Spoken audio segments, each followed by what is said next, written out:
start sharing and try if it works? Can you see it? Yes. Yes. Yes, we can see. Yes. Is that Yes, that's good. And if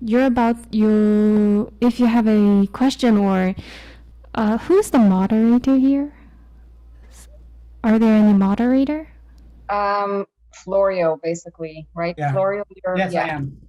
And then Mandy, I'm going to when I'm done with my part, I'm gonna transition to you. I'm gonna just say that Mandy take over, and then next stop is actually Tumai, right? So you basically just tell Tumai that it's her turn. Yes. Same thing. And the slide view right now, I don't know whose it is, but this is showing the whole presenter view.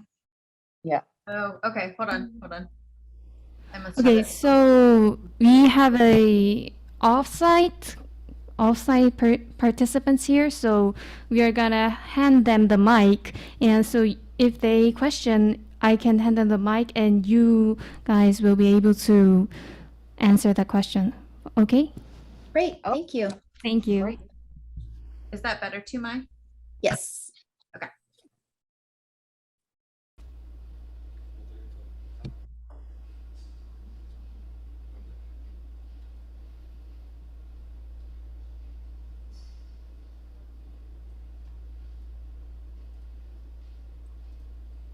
Are we almost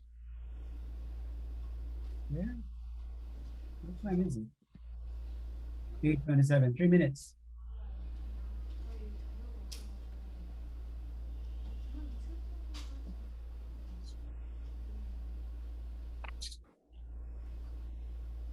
Should we start on time or like wait a minute? I'd give people a couple minutes, I think. Okay. Just a few.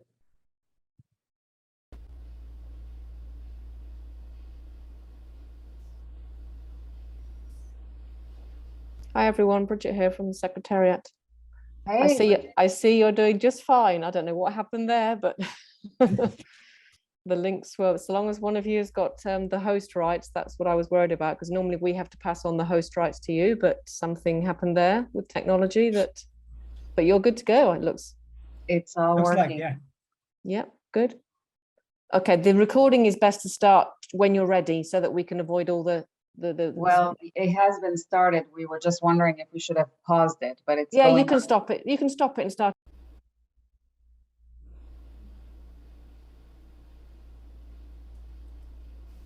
It's 9:30, so the moderator, I think Florio, you can start the session now. Okay.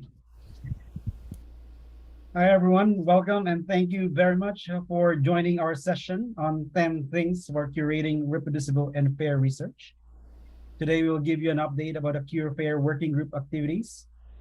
We will present the working group's main output, the 10 things for curating reproducible and fair research, discuss opportunities for adopting our output, and engage with the RDA community, you, and aligned interests and working groups on cross-cutting issues related to reproducible research. But before I proceed, let me first introduce myself and our presenters, who are all co-chairs of the Cure Fair working group. I am Florio Argilius. I'm a research associate at the Cornell Center for Social Sciences. I manage the results reproduction and data documentation service at CCSS. I also help social science researchers on campus in qualitative and quantitative data management and processing, assessing and mitigating disclosure risks. I develop and conduct seminars, training sessions, and workshops on using qualitative and quantitative software packages and research transparency and reproducibility, among others. I received my master's and PhD in development sociology from Cornell University.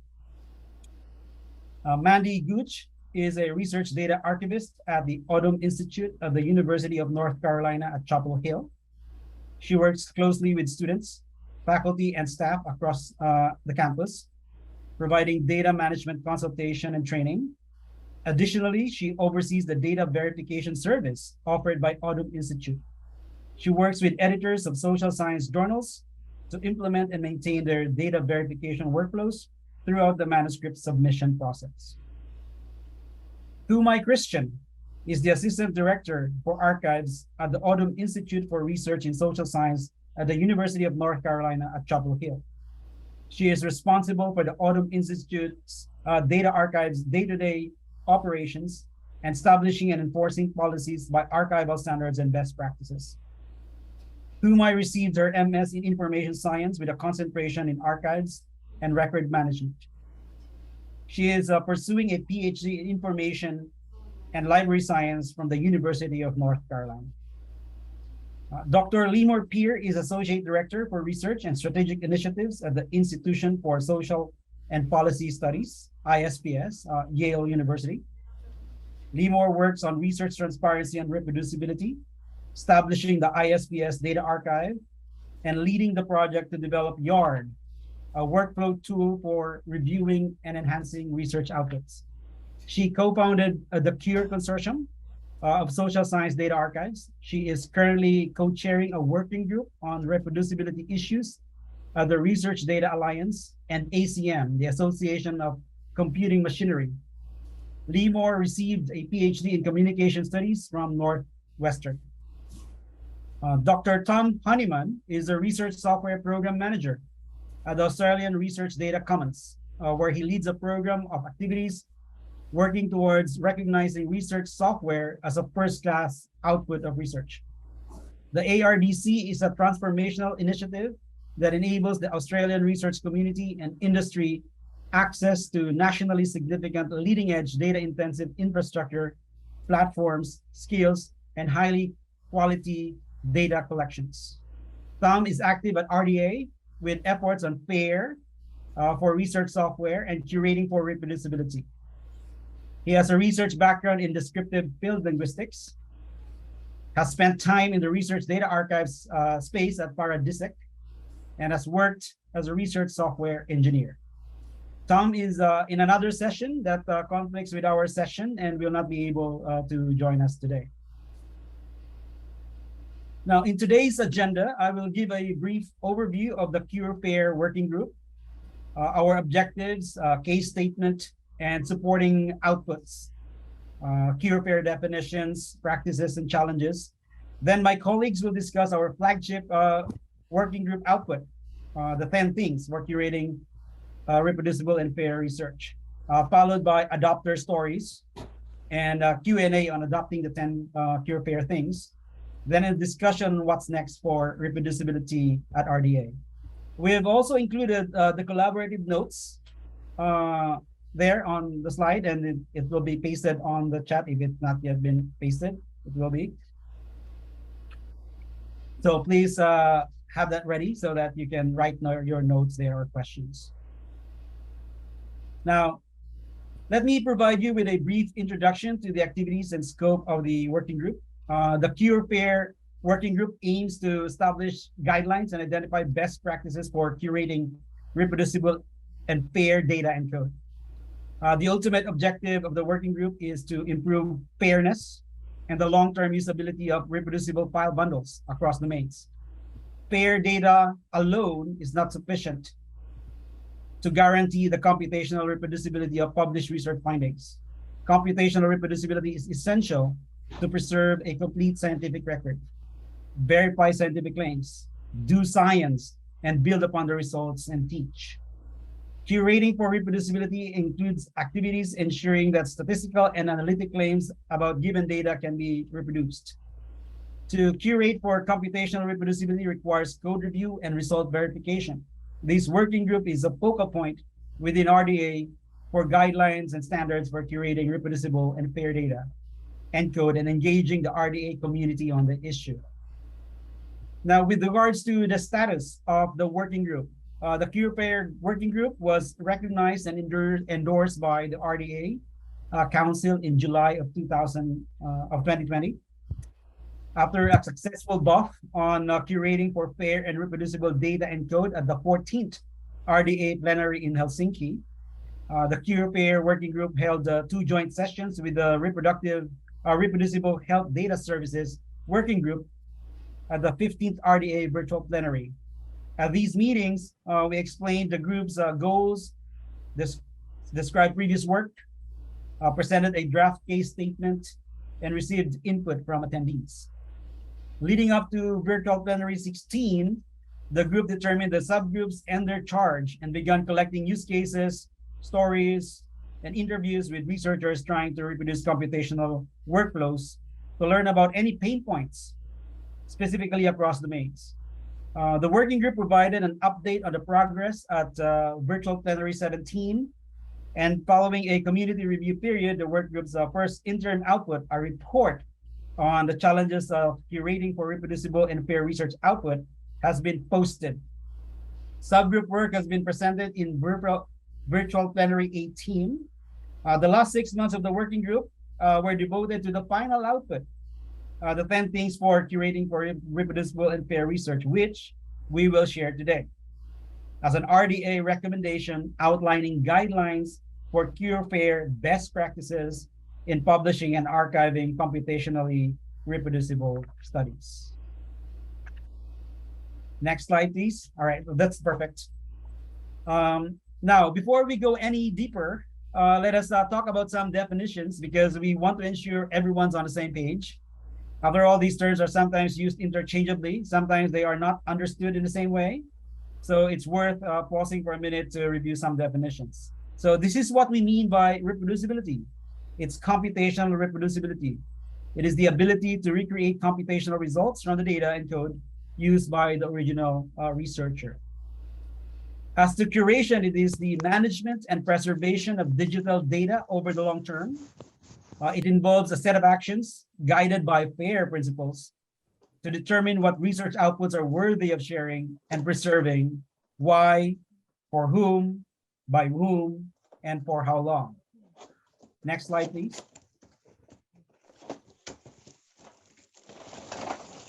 The research compendium, this is what we are curating.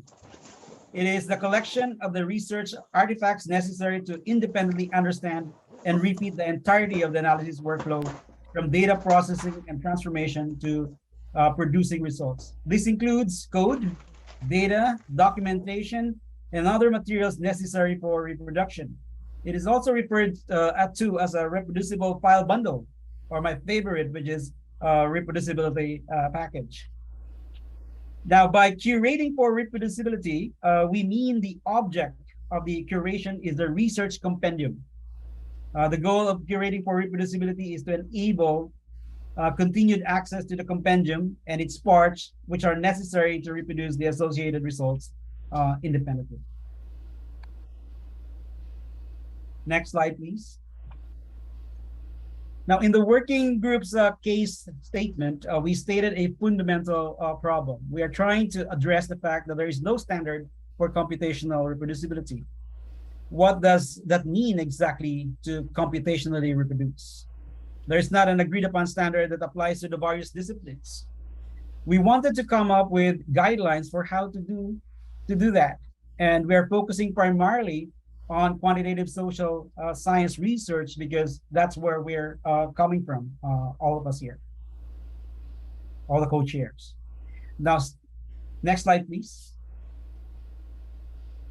The stakeholders such as researchers, curators, publishers, funders, repository managers, reviewers, and others who have a stake in creating, using, sharing, publishing, or preserving reproducible research can benefit from more clarity on guidelines about how do we assess whether computational reproducibility can be achieved using the objects contained within the research compendium. How do we ensure that the quality of the research compendium and its parts meets community standards for fair and long-term archival operation, preservation. Next slide, please.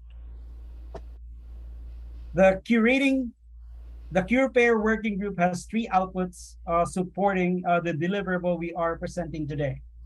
One is this report about the challenges of preparing and reusing materials required for computational reproducibility, which is accessible via the link that you see on the screen. Another output, next slide, please. Another output is the Zotero library of Cure-Fair annotated bibliography, which provides a broader understanding of what it means to curate research artifacts, such as data, code, and software to support research reproducibility. Next slide, please. Lastly, we are creating a list of people or organizations implementing CurePair workflows.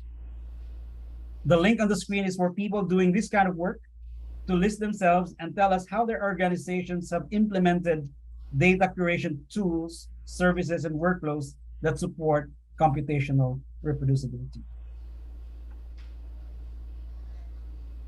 Next slide, please. Now I'll call on Mandy now to talk about the 10 things for curating reproducible and fair research. Thank you, Florio. Hello, everybody. I am Mandy Gooch. I'm going to be talking tonight about, or today for you guys, about our final working group output, the 10 things for curating reproducible and fair research. First off, it's a standards-based guideline for CureFair best practices in publishing and archiving computationally reproducible studies. As Florio mentioned previously, the focus is on social science research that relies on quantitative data. However, you will learn throughout this presentation that it is rather general in a lot of areas and it is customizable, and I'll talk about that a little bit more later on.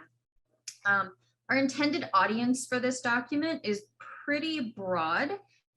So it is data curators, information professionals who are charged with verifying the results from any type of research, manuscript, artifact, article, but it also includes researchers, publishers, editors, reviewers, anyone who really has that stake in creating, using, sharing, publishing, or preserving reproducible research.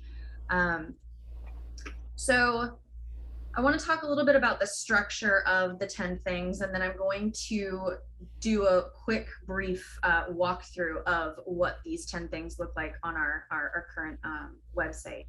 So first off, the formatting that we decided to go with for 10 things was to introduce the concept and the effort that the 10 things document is trying to implement by first defining common terms so that everyone is starting at a great level foundation, identifying activities that are relevant to curation and computational reproducibility, and then giving the overall purpose of what this document, these 10 things, aim to achieve. After that, we go into a table of contents, which breaks down the formatting of the document itself. It explains where the history of things come from, which you will see in just a moment. I will show you. And it goes into the structure of what each thing looks like. So each thing begins with a section that describes the issue, followed by 3 actionable subsections labeled Get Started, Learn More, and Go Deeper. And then it also highlights the main question that each thing addresses. So when we first started really constructing the 10 things, we looked at our previous outputs, the challenges, the Zotero annotated bibliography, where we kind of scoured the landscape for definitions and other activities around curating research. And we identified main questions that these things could address. So these are the 5 questions that we came up with, and I'm not going to read all of them, but each of the things addresses at least one of these questions, and the table of contents on our 10 things document does break down which thing applies to which question and answers that question.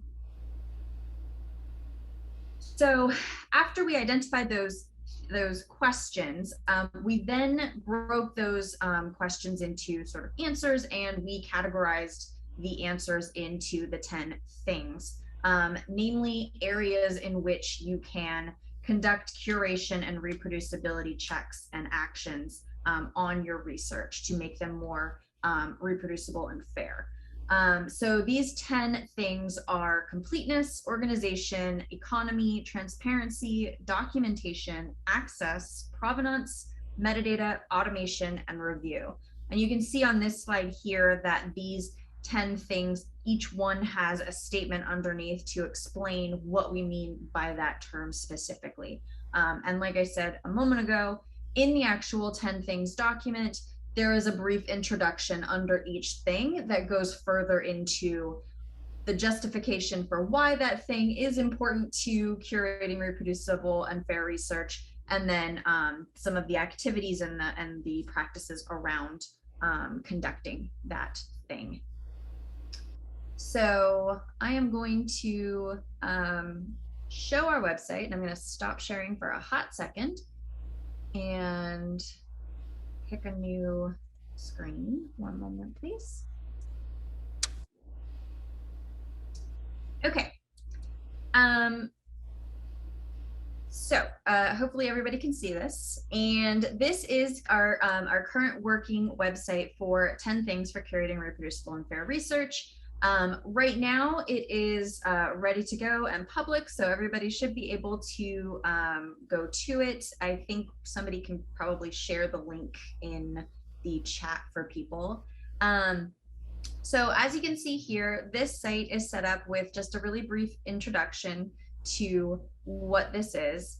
We have our overview page, which breaks down everything into the questions, as you can see here, and then the things that address those particular questions underneath that. You can then come down to the bottom and you can move to the introduction, which gives you a very good overview about what all of this means, gives you some definitions like I'd mentioned prior. So I'm just gonna show thing one so that people can see kind of what this looks like in practice.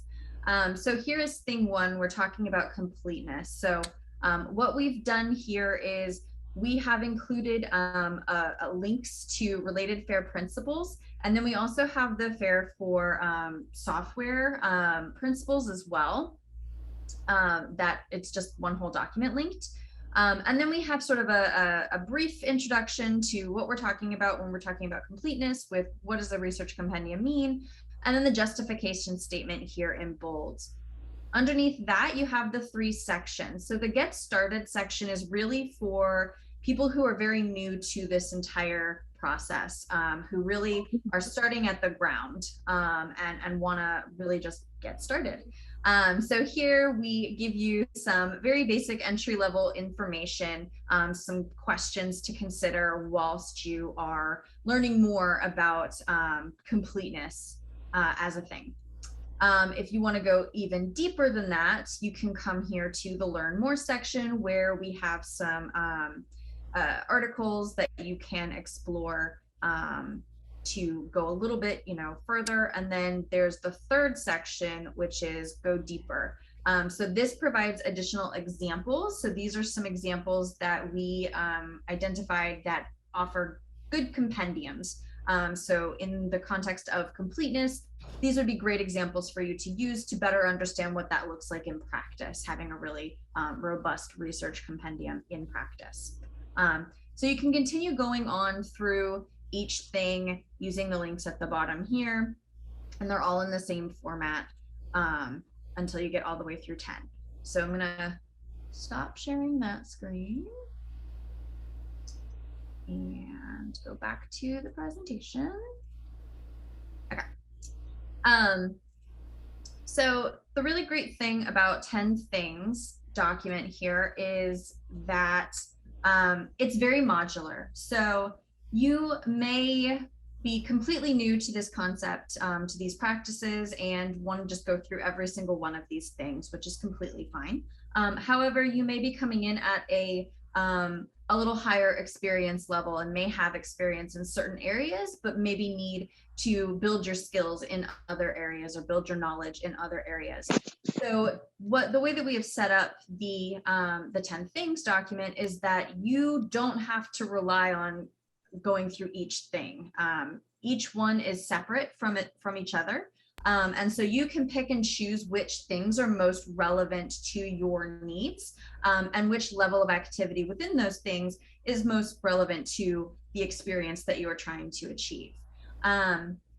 Additionally, this is a very customizable document. So whilst we couched it very much in the social sciences, looking more towards quantitative data, a lot of these concepts are pretty generalizable. And so you could if you wanted to, you could take this document and you could customize aspects of it to provide very specific examples and resources for your own discipline. So the whole goal of this is that data archives, institutional repositories, scientific publishers, data curators, archivists, researchers, anyone really interested in promoting pure and fair reproducible research, we hope that they'll be able to take this document and use it to spur the development of widely applicable solutions across many disciplines, not just the social sciences.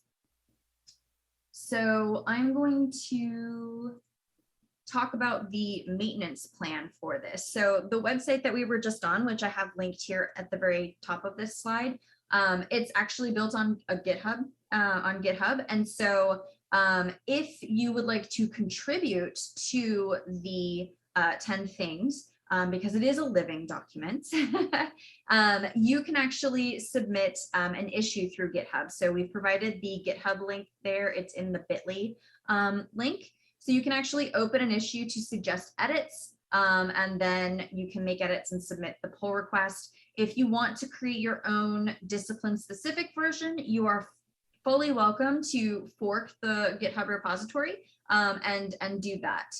So it's completely available for you to do that. We would love to hear about it as well. So if you would like to talk with us, you can always reach us via the RDA working group contact information, which you all will see later on in the presentation. So with that, I'm going to turn it over to Mai, who's going to talk about the endorsements and adoptions. So maybe before you start, I can let Mandy know that we're staying the presenter mode. I don't know if you want to switch that. Oh, nuts. Okay, yeah, let me switch that. Hold on, sorry. I don't know why it's doing presenter mode. So one thing that I love about the 10 things is it really gives us a nice, really easy guide that helps to articulate some of the issues that we're dealing with when we're curating materials to support reproducibility. So I want to talk a little bit about adoption, and we hope that you all find it useful and you find ways, still in presenter mode for some reason, that you all can find ways to also adopt it into your own practice or some of the work that your institutions do. So I'll give Mandy just a moment before I get into that. So to be, I could say while we're waiting, to be endorsed, for this recommendation to be endorsed, we do have to have adopters. And so far we have two, both Florio's organization, the Cornell Center for Social Sciences, and also the Odom Institute, where I work and Mandy works, which is at the University of North Carolina at Chapel Hill. And so I will tell you a bit about how we're adopting and incorporating these 10 things into our practice. Almost there, so close. Perfect. So at UNC, what we have done is really take these recommendations because we feel like it does offer the full scope of the issues that we're trying to address as we curate materials. And so we have adopted it as part of the corpus of standards and best practices that inform our workflows. So we know that there are various standards for data curation for long-term preservation. But for this one, we really appreciate because it speaks directly to reproducibility as the goal of data curation. And so at our institution, some of you may be already aware of this, but we work with journals to verify data sets and research compendium pre-publication. So the researchers submit their materials, and the Odom Institute, we do the curation and a code review before the manuscripts are published. And so these 10 things really speak to the goals and some of those questions and issues that we ask ourselves as we go through this process. The other thing that we we'll be using this for is for training programs, because it's such a simple articulation and it has the different steps for, the get started, the learn more and the go deeper. It's a really great tool for training. So as we get new archivists coming in, as we get even our verifiers who are on the practitioners, they're on the researcher side. So these are statistics students or PhD students who are well versed in the different statistics that we see in the manuscripts. So we use this for them to get, some background, some foundational knowledge about curating for reproducibility, to get them familiar with the FAIR principles, and then also provide them resources for them to do a little bit more exploration as they become more familiar with these concepts. The other group I mentioned, so this is Florio's group. And so Florio, if you want to jump in at any point if I misspeak, but so at CCSS, they've been implementers of these practices and the things that we see in the 10 things for a long time. And so basically they are practicing, they like to practice what they preach. And so they have their results reproduction service, where they work with researchers they collaborate with researchers to take a look at their materials and help them create a nice reproducibility package that then gets archived. And so they go through the process of reviewing all of the materials for completeness, all of those 10 things. They also will work with the researchers to make their code more elegant or more efficient. That way, when they do publish their manuscripts and then they publish the data package, everything is organized and it's ready to be shared. So do you have anything to add, Florio, or does that cover it? And Florio has been a great resource for us also, because they've been practicing this for a while. He's been able to give us some tips, especially when it comes to the code review process as part of the curating for reproducibility workflows. So those are just a couple examples of how you may be able to incorporate these recommendations into your own practice. But we would love to hear if there are any other ways that people have adopted them. So next slide, please. So if you're interested, the process at RDA is for you to just answer these questions about the adoption at your organization. So we'd like to know what is the level of adoption? It's possible that this is just something you're testing out at your organization, or maybe it's something you're doing currently, like Florio's group and like the group at the Odom Institute. And then we also like to know, do you plan on continuing to use the recommendations? So this is it for just one specific situation or one specific project, or is this something that you will be adopting into the future? We also would like to know if you need to modify the recommendations. Like Mandy mentioned, one thing we do encourage is for folks to take a look at the recommendations and expand them or adopt them for discipline-specific or organization-specific processes and workflows. So if you do plan on modifying it for your purposes, we'd like to know about that.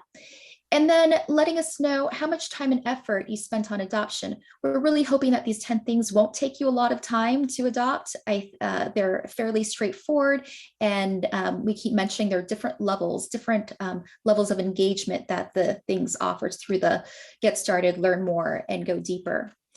We also would love to know, just tell us about your overall experience. Was it a good experience? Was it tricky? Did you have were there some challenges involved in the adoption?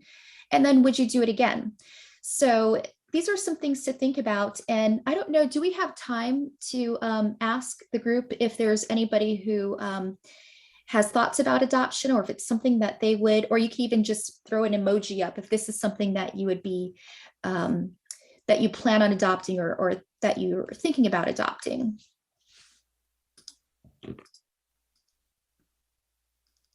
So in addition to that excellent question, if anyone would like to talk about, potentially thinking about adopting, we also have a question that came in through the chat. We're a small enough group, so Liz, if you would like, you're welcome to unmute and ask your question of the group, but otherwise let me know and I'm happy to read it. Thank you. Thanks, Limor. I wonder if my video can work.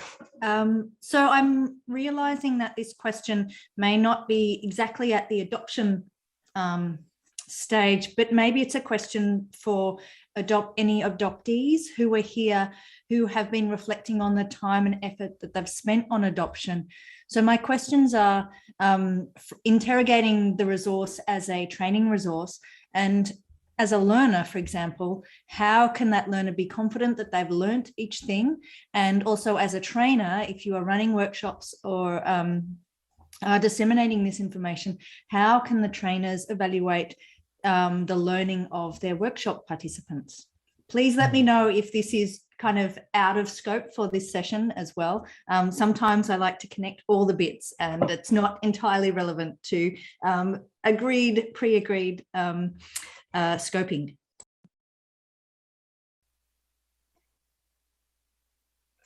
I think it's a great question. I can give you my answer, but please, anyone else in the group who would like to chime in, let me know. It's very interesting that you bring up learning and training because we have a completely separate project where we're literally writing a curriculum to teach this stuff in practice, which is a little bit more elaborate. So I think that our intention with the 10 things was maybe more in terms of laying out the principles and thinking about them as standards that we would like to achieve without necessarily getting into the practical how-to, if that makes sense. So if someone were to teach this, I think that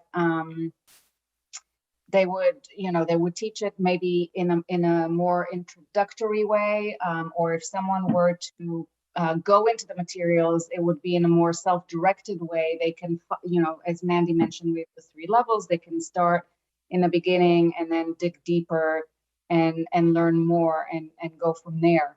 But I don't know that we were necessarily thinking about it specifically as a teaching tool, but I'm interested in what my co-chairs think about this question. So one thing that I've been thinking about with this is that it's the way it's formatted. It's almost like somebody's already written a syllabus for me, because it gives me the theme for each of the classes. So if this was a 10-week class or a 10-session class, I like to think of it as the framework for that class. So I have the topic for that session. I have the goal, what we're trying to achieve by addressing this topic, and then it has the reading list for me. And so for that, to me, it's a great foundation for building a curriculum around it. And then outside of this, I would then have to create those assessment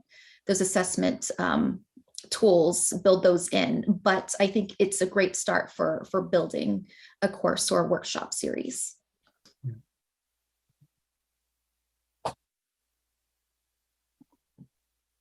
Can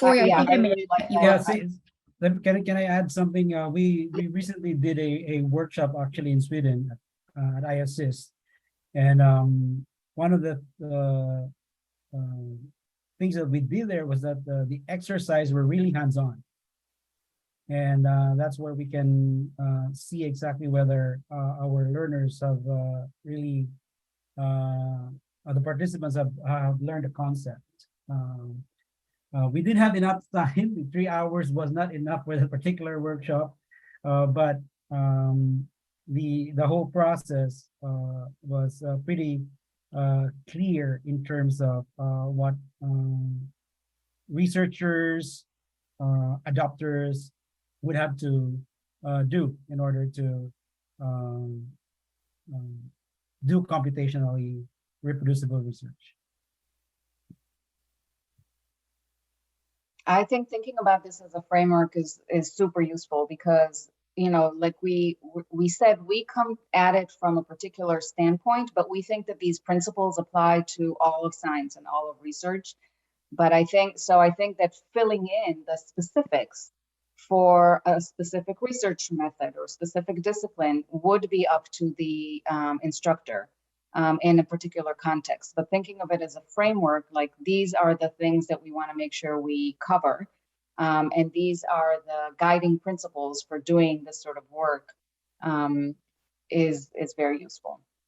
And not only that, it's also very practical. Actually, the exercises here, the learnings, what the cure pair thing, the 10 cure pair things is showing are actually the things that are really useful and easy to follow.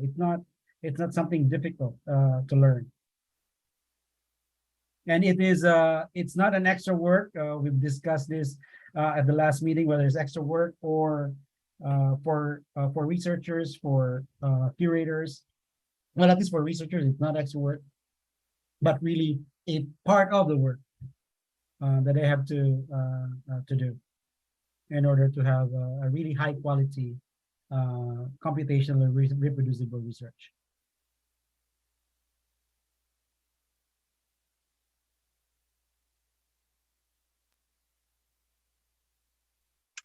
So I guess we can turn back to the issue of being an adopter. So I see that Bridget posted how to submit an adoption story in the chat. So RDA makes it easy to do that. And Tumai, you were asking if anyone might want to ask a specific question about that, or is maybe considering adopting that.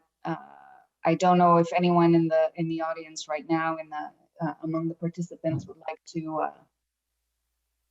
ask any questions or to indicate that they might be thinking about adopting, and what might it take, because we have on the panel right now among the speakers 2 groups that have already adopted. So it would be interesting to hear from their perspective. Or even to know what it would take. So what else would you need in order to adopt this? So like Liz, you asked about assessment. So if it's going to be a teaching tool, then maybe you would have to create some sort of assessment to make sure learners understand the concepts that are introduced in the 10 things. But I'm wondering if or it could be that somebody is in a completely different discipline, and so they would have to modify things to get resources and language that matches up with that discipline. So if anybody also has any thoughts on what it would take for your group to adopt it, that would be, I would love for you to share that as well.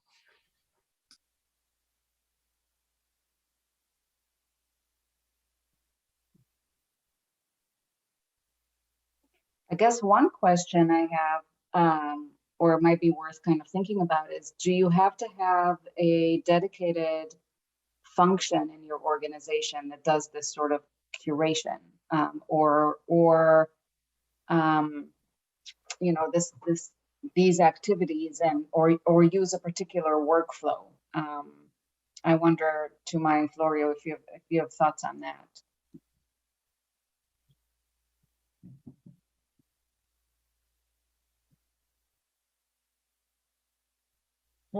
If you want a third party a verifier, yeah, there probably has to be, but if you are a research lab, you can create your own.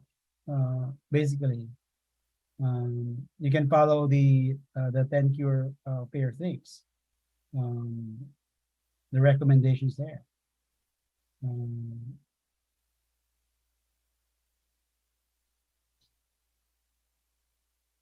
One thing I think that's really nice about it too is that a lot of especially in the Learn More section, a lot of the way it introduces these concepts is by presenting questions. So like in the organization, or let me,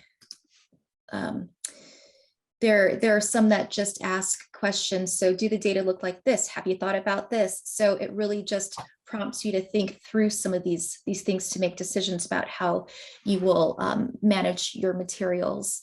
So in our group, I guess, Mandy, I don't know how you would say that really these are principles by which we create our workflows and the goals. And so when there's any fuzziness about, is this acceptable or not? Is this reproducible or not? We go back to some of those principles to say, well, is it accessible? Does this support transparency? So it's nice to always be able to go back to those things when we're trying to make decisions, because sometimes it can be a little tricky or a little subjective, but always going back to our ultimate goal for reproducibility is helpful. I don't know if you want to add more, Mandy. Yeah, Mandy's the one who does all the hard work at ODM for managing our entire workflow. So she's knee deep, neck deep in all of these things. It's over my head. Very deep. No, I mean, I think it is, the 10 things when we were working as a group to kind of come up with a lot of the high level 10 things.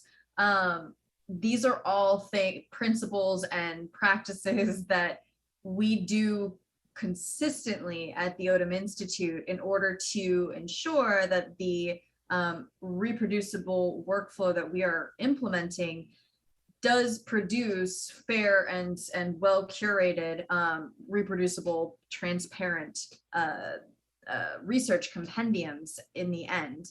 And so, because science is so varied and because researchers, they approach their own research very differently from, between one researcher and another, it's hard for us to say, well, it's very cut and dry, you just do it this way. It's really just based on these principles and really these things that we talk about when we're approaching all of these different manuscripts that get submitted to us. And so they all align with that end goal of, we want to make sure that it's transparent for the next user, that it's reusable for the next user, that it's understandable for the next user. And these are all of the things that we go over when we take one of those research compendiums in and we put it under review. So it's really nice to have this sort of outlined so that we can go back to it and say, okay, I need a sanity check. I have this sort of outlier submission and it doesn't really follow the same kinds of research that we typically get. And so I just need a sanity check. Would this, align with the principles of, what we have documented in this, the 10 things. And so it's really nice to kind of have that as sort of a reference to go back to and sort of say, okay, well, yes, this would fall under this, and this is how we would probably review it, and then just apply it that way.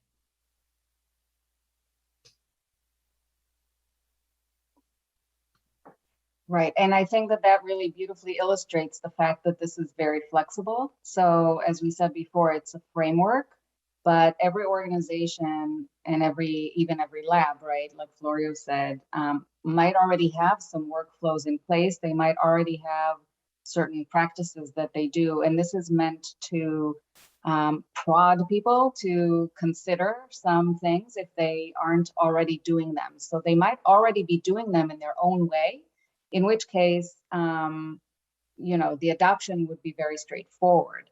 In other cases, maybe they haven't really thought about automation, for example, or they really haven't paid a lot of attention to review. And so this would be what I think an adopter would need to do then, is to say, we understand that review is very important. We understand now what it means and what it would take, and we are going to add that to our workflow. We're going to modify, or we're going to make some changes because, because we want to be able to practice this according to these principles. So it depends on what's already being practiced and, and kind of the overall vision that the organization might have in terms of what they want to do.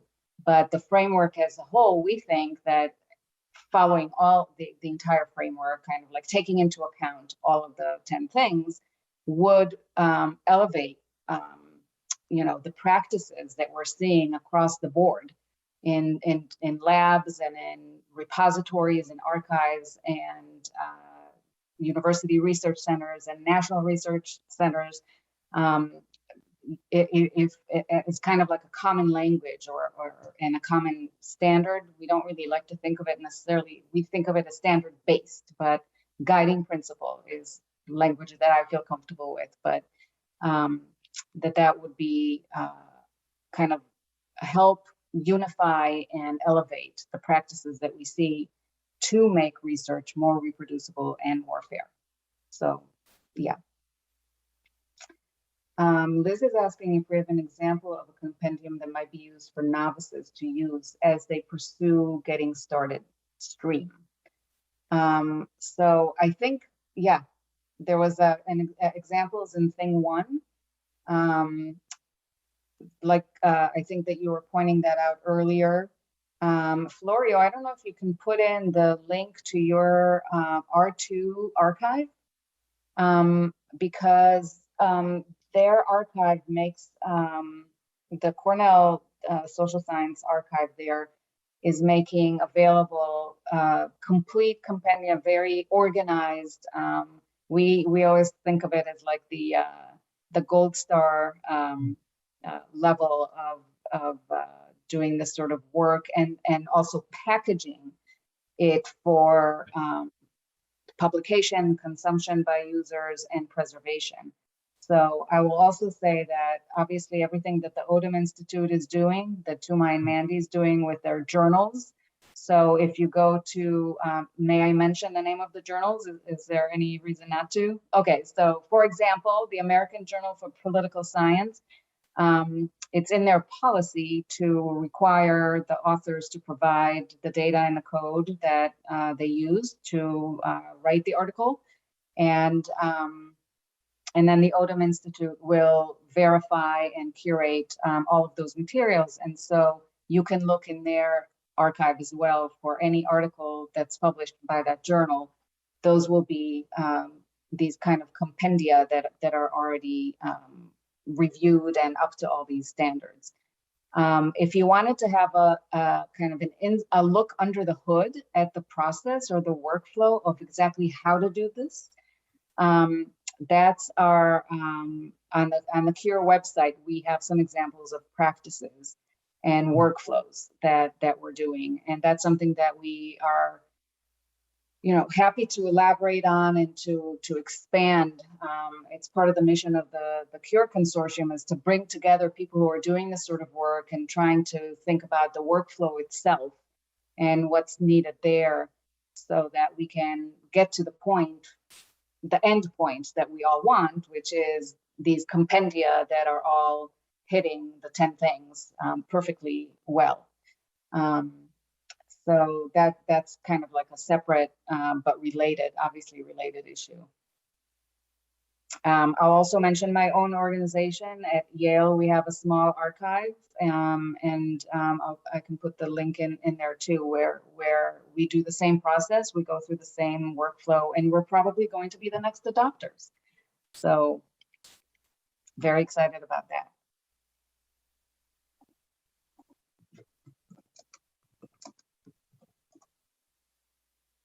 You mentioned language, Limor, and something that's also really useful is when people question our review process and our requirements for review.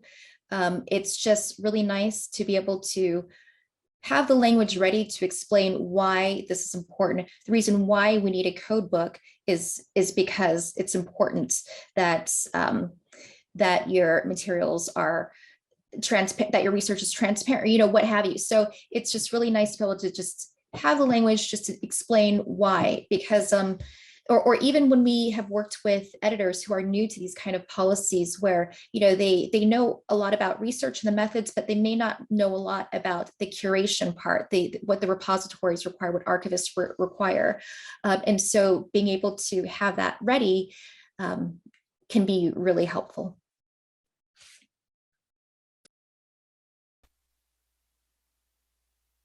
I think I totally agree. I think one of the best my favorite parts of the 10 things is the statement that we have where we say why one thing is important, why any of the things are important. And I totally agree with you. I think that that in itself is going to be really useful. So is it okay if I could just provide a demo of an actual research compendium? I Sure. can share my screen. So this would at least illustrate what a compendium looks like. Hopefully, let's see here.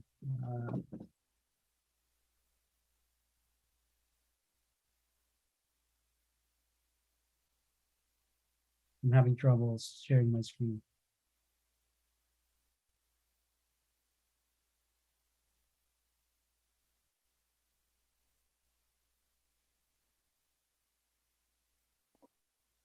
All right, this is it. So this is an example of a reproducibility package that is actually is a study that we've reproduced. And this is the catalog for the reproducible file bundle or the research compendium on the CISR data archive.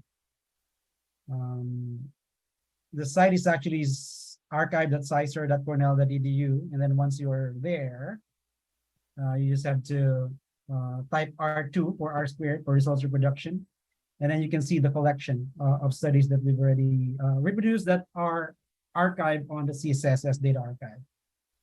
This is the study that I'm going to demo today. This is just a quick demo. If you click on it, you can see the catalog. And so this would be thing number 8, the metadata of the research compendium. You see the authors there, as well as it's actually linked to their ORCID ID. If we have their ORCID information and ResearchGate information, we can link to their ORCID information. This is a great example because the author used to be with Cornell and is no longer with Cornell, and she is now, based on her ORCID, now with the University of Copenhagen, right? And so we can contact any researcher who would like to contact the author will be able to do so because of this information linked to ORCID. And then they can also check the ResearchGate for any relevant research that they've also conducted similar to the topic that they are looking at. So it's a great thing. So, and the other thing is that this reproducibility package is linked to their article. So they can go to the article that used this reproducibility package and vice versa. The article itself also is pointing to this page itself for downloading the reproducibility package. Now, this reproducibility package does not contain data. It only contains code because the authors do not own the data. And so the researchers who want to download the data, the reproducibility package has to download the data from the data provider. And how can they do that? Where is the information listed? It's actually in the README. Okay, so let's look at the README here. This is the reproducibility package. And the way this reproducibility package, this README file is formatted, is actually a markdown file, so that later on we can convert this into a PDF file. Okay. And so you can see in the markdown file the instructions to reproduce the study, the transparency aspect, transparency is thing 4, right? How to cite the article, the data availability statement, that's this part here, the README, entire README is actually thing 5, which is documentation, right? The data availability statement, this is transparency. Again, informing researchers where to download the data. This is the link to download the data and exactly what the steps to make, right? Accept the terms of use, select the data files. So they click this link and then accept the terms of use, select data files, data format, download the zip file, decompress the zip file, So it's walking them through the process of downloading as well as installing the data in the reproducible file bundle or in the research compendium, right? And then there's also a description of the data, right? The codes and the description, what the code is doing. Okay, what is it doing, right? And then if you look at the reproducible file bundle,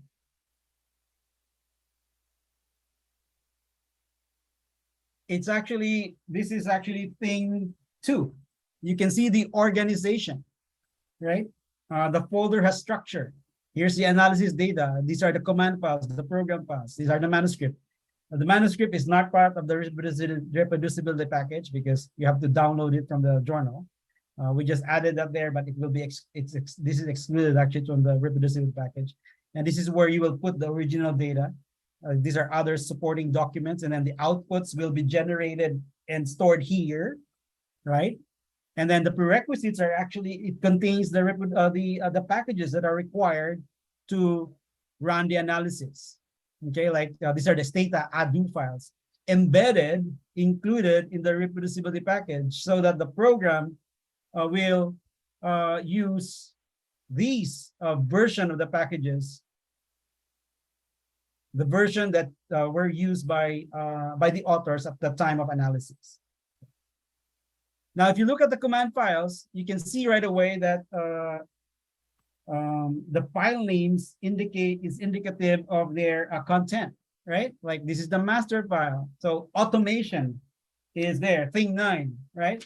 This is the only program that you need to do to run everything, right? To run the rest of these command files. And if you look at this closely, if you open the code, you can see that there's a column header, a metadata header for the code metadata header, so that you can also you'll still be able to see how to cite the code, right? When the code was last updated, okay, the software, the version, the add-ons that are required, when was the code last executed. So the other thing that's important here is that this particular study is actually undergoing what we call maintenance review, right? This is part of thing 6. Okay, access, because we still check this was published in 2019. It's already 2022.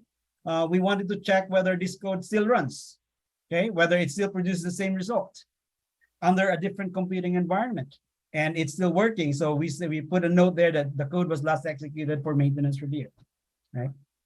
And then we put a license to the code so that researchers will be able to know what's their right to using this code, right?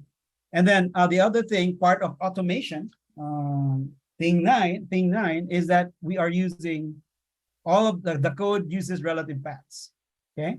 So that this is a code that is portable, can be stored in any location on your computer.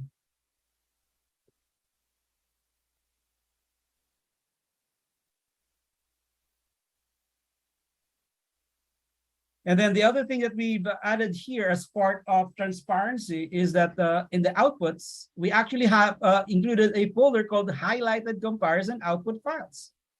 What is that? It's a copy of the output produced by the code, so that researchers can, when they run the code and produce an output, they can compare the output they got from this one. And then they can also see where the actual numbers came from, because it's highlighted, right? So let me look at the log. The other thing to take note, because someone asked about learning, the output could be very, very long. Like this one is almost 699, almost 700 pages, right? 699 pages. That you can be looking at this length of an output when you do this type of if you offer this type of service. Or when you prepare your reproducibility package, if you are the researcher, This should not be, you should not, as a researcher, you should not look at this as an extra work. It is part of the work. It is part of the best practice for preparing your application files.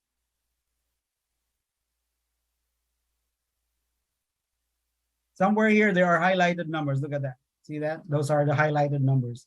So the highlighted numbers is telling our researchers, the future reusers of this package, that, hey, this is where the numbers came from. Okay, it's pointing their eyes right away to the actual tables where the authors picked the numbers. Okay.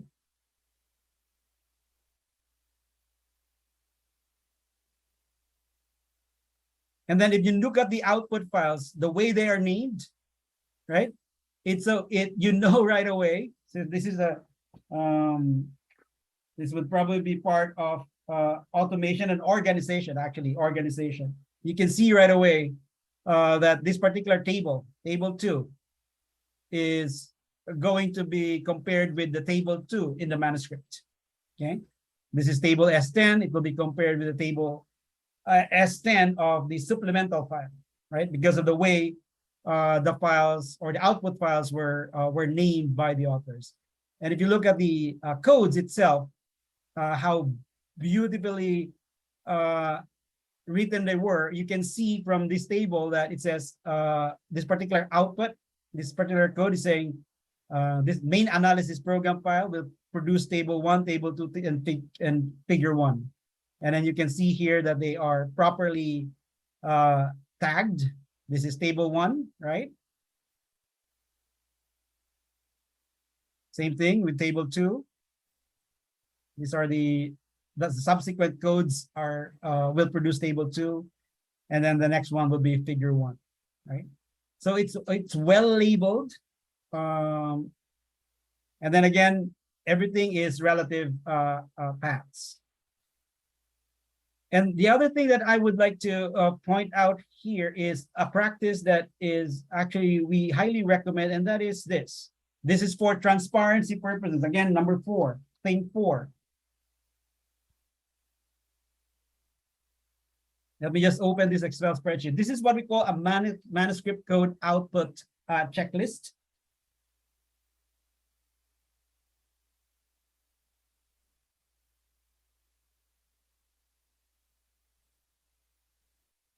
And what it does is it basically, it's a spreadsheet with several columns. The first column would be the name of the tables or the index numbers, followed by the, so here's it tells you the figures and the tables. You list them all down in this column, all the tables and figures found on the manuscript. And then you identify what program created the manuscript, what program created the tables or the figures, and then what line number of the program created the table or the figures, okay? And then whether they were replicated, whether the table was replicated, right? So this is another way of being transparent, pointing out exactly where, as I said, these are best practices, exactly pointing out exactly where those numbers came from, right? And then there's also in-text numbers. Those are numbers that are in paragraphs on the manuscript. You specify, you identify them, tell the researcher where it is in the manuscript. It's page 260, paragraph number 11. And the program that created that number or generated that number is this particular number, particular program, and what program line number created that, okay? So it's very detailed in terms of taking into account all the numbers, tables, figures that are on the manuscript, okay? And then if you notice, this particular manuscript is actually, this particular Excel spreadsheet has pipes as borders, if you notice that. And that is because it's actually prepared for markdown. Okay, so you can just copy this and paste this in your README file. Eventually, when you convert your README file into your markdown README file into PDF, it will have a really nice table. So we've included that here. Okay, we pasted the manuscript code output checklist in the README. Again, transparency, right? Purposes. And then we found an error in the published version of the file. So we've also included that. So in table S10, the N is actually supposed to be for all countries should be 14,573, not 14,218. So we put that also here in the README.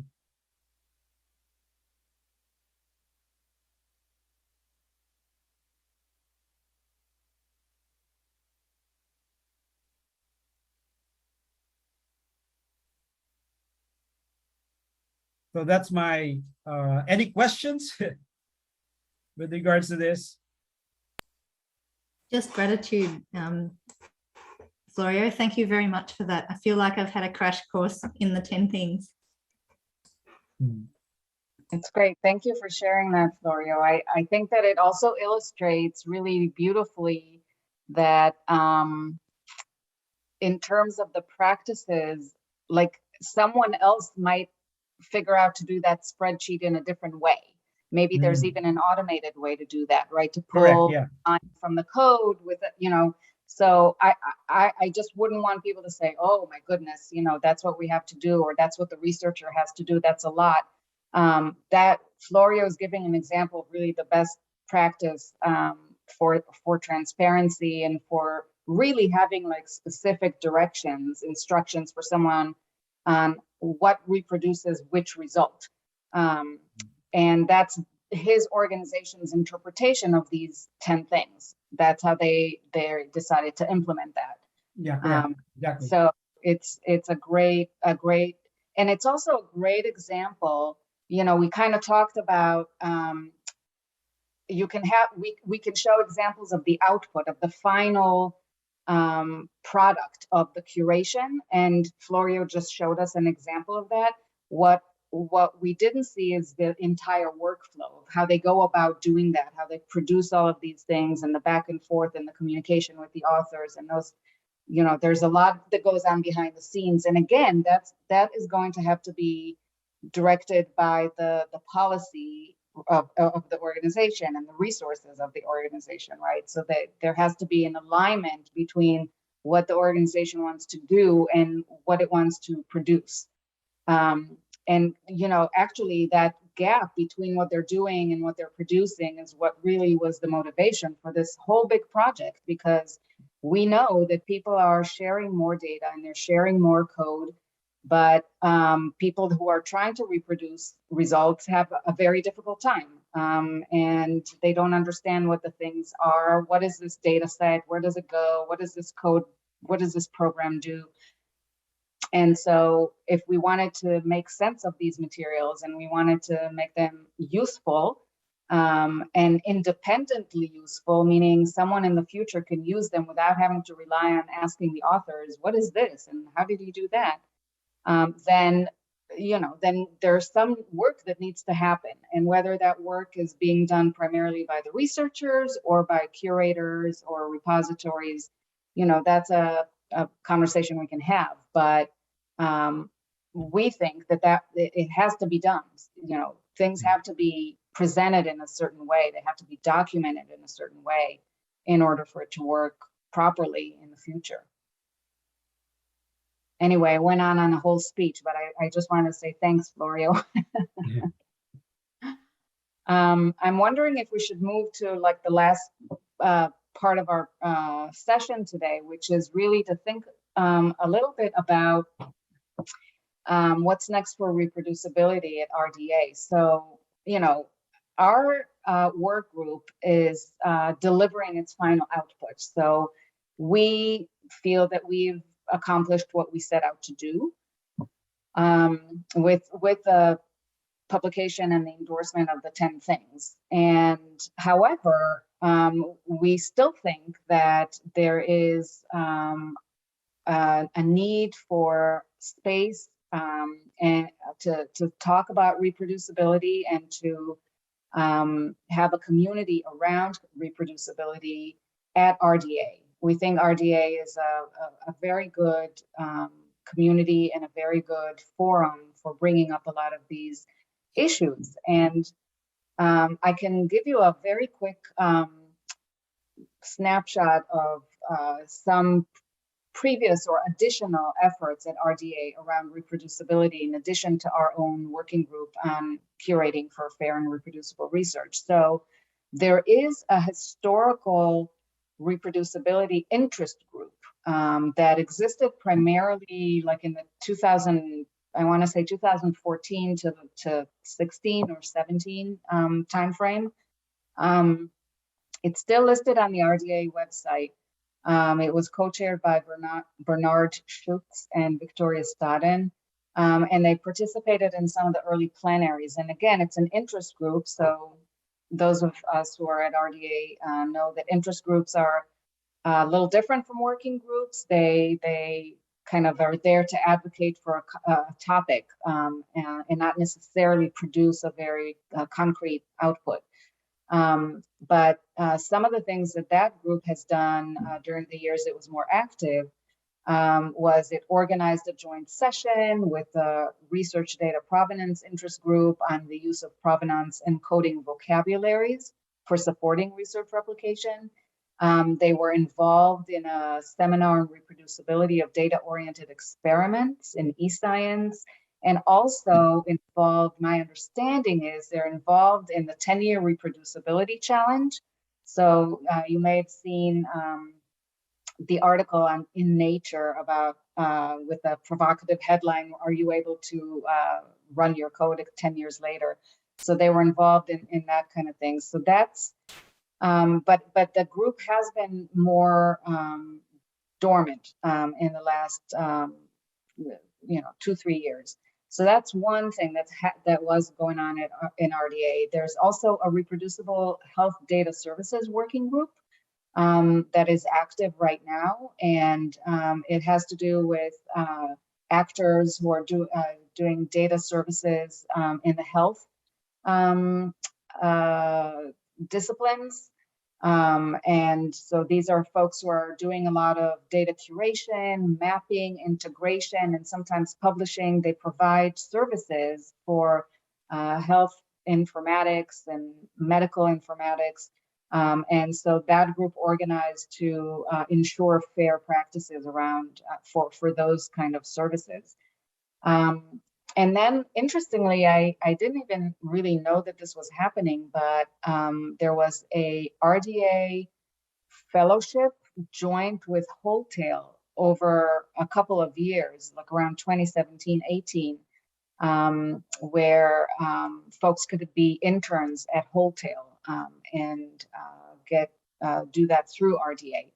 So those are some of sort of other initiatives that have been going on at RDA around reproducibility. And what we thought we would maybe do is take a few minutes to just ask those of you who are on right now in the room or online about your sort of like interest level in reproducibility at RDA. Now that our working group work has ended, what should the next thing be? Should there be a different working group? Should we maybe try to like revive the reproducibility interest group? Are there collaborations we could have with other organizations outside RDA to do joint things? What should the focus be? So a lot of questions, but maybe I'll stop here and just kind of see if people have reactions or thoughts that they would like to share.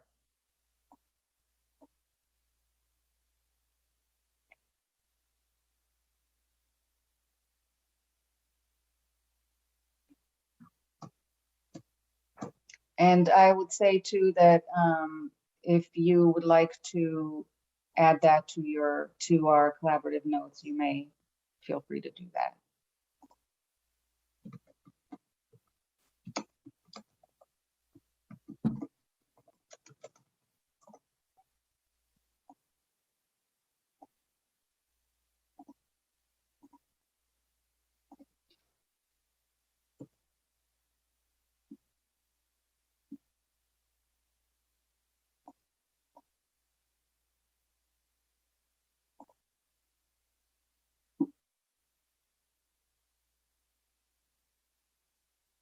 I'm going to stay silent for another minute here, but yes, Liz, I see your hand is up. Awesome. Thank you. I'm a bit reluctant to keep talking. However, I Please do. wonder if the next activity could be pulling in some of the other interest groups, especially who are focused on education.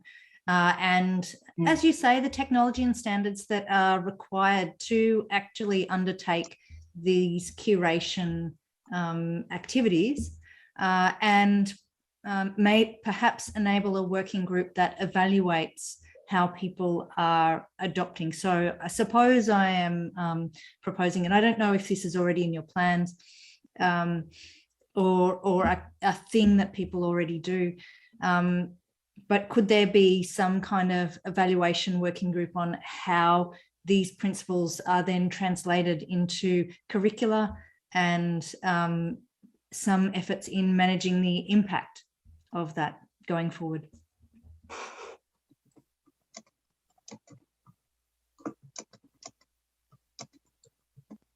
I think that's a great idea, and I love the focus on education. I'm right there with you. I think that's so important. When you are thinking of education, do you have a particular group in mind who would benefit from this kind of from being educated about this? Yeah, I've been, I'm trying to work out, it really, I think that it depends on each organization and where those groups are at. So I know in the past, things like the 23 research data things and these sort of 10 things have been really useful for providing librarians, for example, and other research support people in understanding and dipping their toe into what curation might mean before they even look at putting together or offering services to their research researcher clients or colleagues. However, sometimes it's hard promoting this kind of education to that group because, well, for example, they don't already have current services. So I can see by looking at the two adoption cases you've provided, you already have in both senses, you have workflows that are current services. These are business as usual. And perhaps actually instead of going the long route into library services, perhaps a shorter route would be to look at this, look at adoption and uptake through research centres, who can then perhaps partner with their libraries in order to take on perhaps some of those educational components. Oh, I love that idea. I always think that every research center in every lab should have like an embedded librarian / data manager / curator, basically a data professional that would work on the ground with the researchers to help them do things up to standard and to help them, you know, because they bring that expertise that the researchers don't necessarily have. Or yeah. You know, or would the researchers would be happy to outsource, but they can't outsource to kind of a generalized, vague, you know, somebody out there. They need someone who understands the research, who understands what they're doing, understands what they're aiming for, who can work right alongside them. And Limor, Yes. it's funny because we're at the point at the Odom Institute where we want to get a dedicated statistician to be on our archives team. So, you know, we're seeing the flip side where we want somebody who knows a little bit more about the archival side, but can give us more expertise on the stat side. In the Odom Institute, we do have researchers and statisticians, but we want one dedicated to the repository. So it's really interested, those different routes that you described, Liz. Yeah. And I mean, I don't know what the history of working groups, how specific at RDA, like how specific they need to be, but a working group on how people are adopting and how this might be incorporated into curricula. That's really interesting too. And another group that I'm thinking that might be is the data stewards community as well.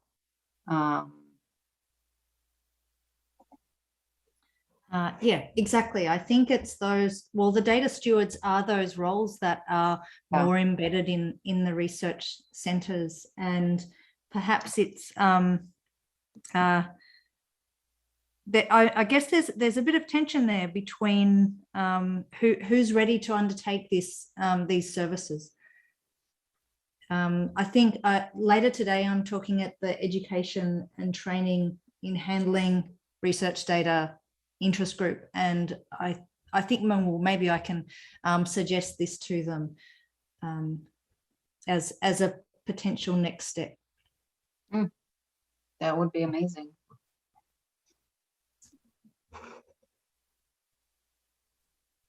When I initially heard about that, you are essentially a for-service group to help with the reproducibility and putting together the reproducibility packages. So I'm from the biosciences, and my first thought was, what's the market like that for you guys? Because in my experience in the biological sciences, in computational stuff for biology, the like, just give me your code and your data and I'll help you to make it make sense, would be like, you want to look at my what now in my where? How dare you get into something so personal and so proprietary, and like the socialization of that is quite far behind in my experience.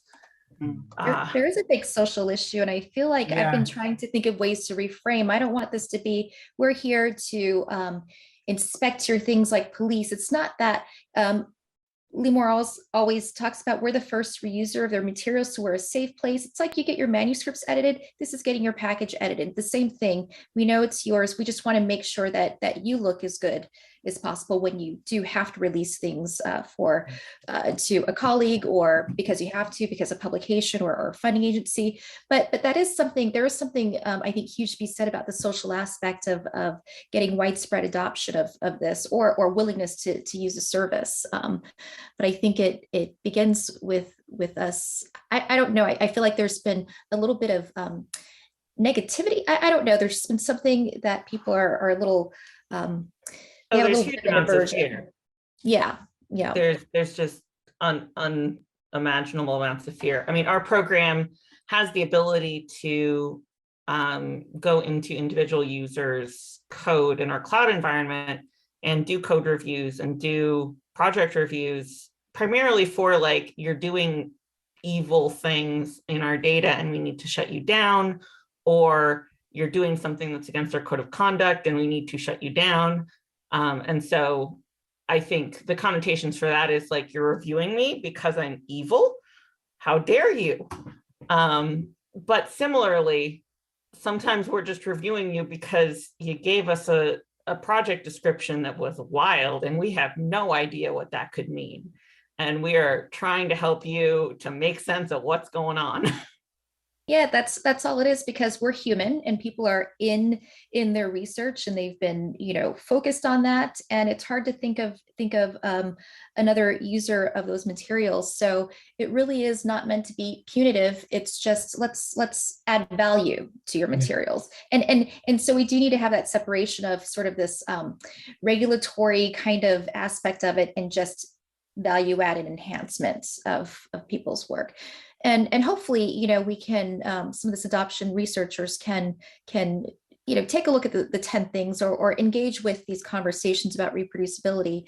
And, if they can, they could incorporate some of these activities into their own workflows so they could feel better when it's time to share.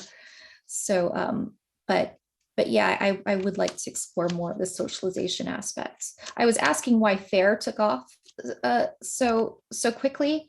FAIR was just easy. Everybody's talking about FAIR. But before, repositories, we've been doing data management for a long time, which essentially is FAIR, but they didn't want to hear about data management, but somehow FAIR worked. So hopefully we can make CURE work. Well, so just from my perspective in the NIH at the time, we had our director very vocally going front and center and saying, y'all are going to do this. And you cannot like it all you want, but you're going to do it. And if you're not, you're a real butt and we don't like you anymore. And that had a lot of social capital. Florio says, we are going to make you look good. Why wouldn't you want that? We're just going to help you because you're putting the stuff out there, right? Because someone asked you to, or maybe you think you should. It's going out there. Don't you want to make sure that everything checks out and that it looks good and it's not a mess? It's kind of like what Tumai was saying. It's basic. It's like we're going to just check it to make sure it's all good. Oh, no, I completely agree. I think there's also an issue in a lot of situations where the senior investigators in a lab may not be computationally inclined or have a good grasp of coding.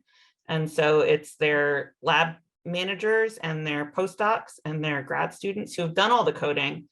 And then they have their name on the paper going out the door.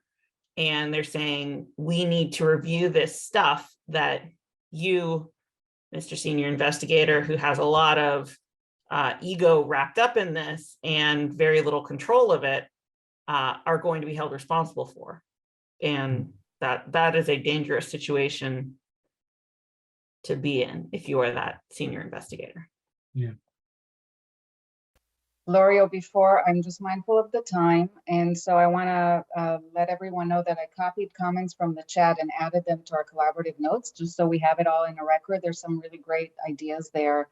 I'm going to hand it back to Florio. Before I do that, I want to just quickly verbally thank all the contributors to the work of this working group, starting with the contributors to the final output that we presented today, the 10 things. In addition to the members of the Cure Fair working group, I want to point out in particular Erin Clary, Chris Erdman, Anna Van Gulik, Dan Katz, Catherine Cozier, Wanda Marsalek, Peter McQuinton, Lars Vilhuber, Kian Zhang for helping out with the deliverable. And then we also list the particular folks who help with the subgroup contributions. For subgroup 1, Mandy Gooch, Celine Boyd, Tom Honeyman, Neil Chuhong, Anthony June, and David Romaine. Subgroup 2, Tumai, Christian, Sherry Lake, Katie Mika, Andrew Davison, Susanna Barbosa, Karsten Peters, Von Galen, Louise Gadella, Kenan Dirac, and Celia Alvarez. Subgroup 3, which was led by Florio and myself, Walmar, Nyberg, Ackerstrom, and Hai. Sonia Barbosa, Andrew Davison, Tom Honeyman, and Nadika Milosevic. And Tom Honeyman led group 4. Everyone that I mentioned and all of our members of the working group has really put in an enormous amount of work in the last 18, 20 months through the pandemic and everything. And personally, I'm just so proud to be part of this group. I think really glad that we were able to work everything out and the way I'm really pleased with the final output. So anyway, Florio, I'll hand it over to you to take us out. All right. Thank you everyone for joining us today. This is the last day in Australia, in South Korea, the last day of the conference. Hope to see you in the next RDA or International Data Week. Thanks, So please everyone. do keep in touch. We'd love to do more work with all of you. Exactly. Thank you very much. That was a wonderful session. Appreciate all of your generous Thanks answers. so much for all your contributions and your questions.